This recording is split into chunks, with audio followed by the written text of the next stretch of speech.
As a public works or construction employee, you face a serious hazard when working in confined spaces. There is no room for error in confined space entry. Confined spaces can be found in many familiar forms, such as manholes, vaults, pipelines, storm drains, tanks, and in some cases, trenches, or any work area with one or more of the following conditions can be classified as a confined space. 1. Quality of the atmosphere within the space. If existing ventilation is insufficient to remove contaminated air or creates an oxygen deficiency, it can be classified as a confined space. 2. The ability to rescue a disabled worker in case of emergency. Can you safely and easily rescue a disabled worker? A rescue would be easier through a side opening, as opposed to climbing up the side of the tank. Either one of these two conditions can render a space a confined space. The first rule is never enter a confined space without permission or an entry permit. If a permit system is used, be sure to post it at the job site to warn others that you're inside. Before anyone is allowed to work in a confined space, they must be trained in the risks and hazards that may be encountered. Oxygen deficiency is a lack of oxygen or oxygen levels that are too low to sustain life. Normal air contains 21% oxygen. Levels below 21% impair your thinking and acting abilities, and below 16%, permanent injury or death can occur. Lack of oxygen is extremely dangerous as it causes you to become drowsy and keeps you from realizing you're in danger. Carbon monoxide may be present from the exhaust of vehicles or other motors used in and around projects. Care must be used when operating ventilation equipment to make sure the exhaust of gasoline or diesel-powered motors doesn't enter the ventilation system. If there is an explosive atmosphere, always avoid open flame, sparking, or other sources of ignition.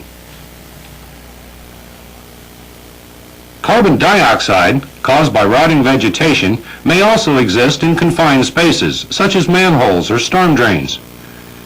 Concentrations in the area of 8 to 10% can cause severe headache, blurred vision, and loss of consciousness after 5 to 10 minutes exposure. Hydrogen sulfide is one of the most dangerous and toxic hazards you may face.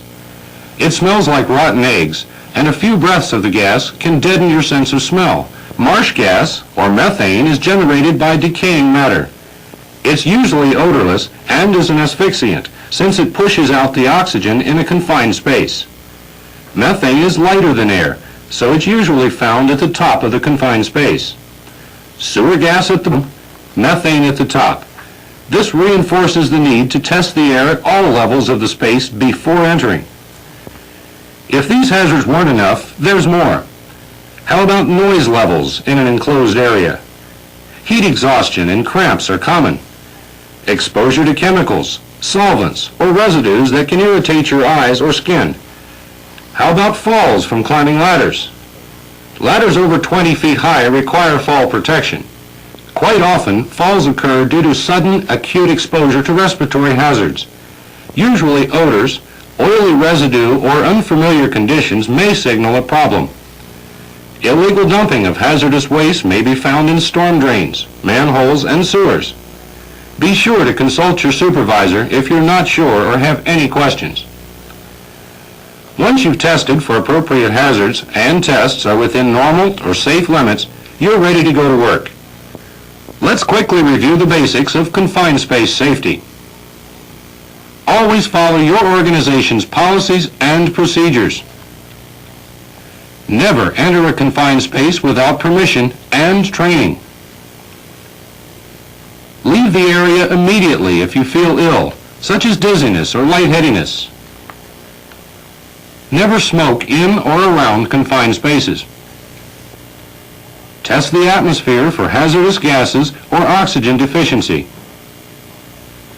Periodically periodically retest and monitor the air. Confined space entry can be a safe job, but how safe depends upon the team, the training, and the rules. Thank you.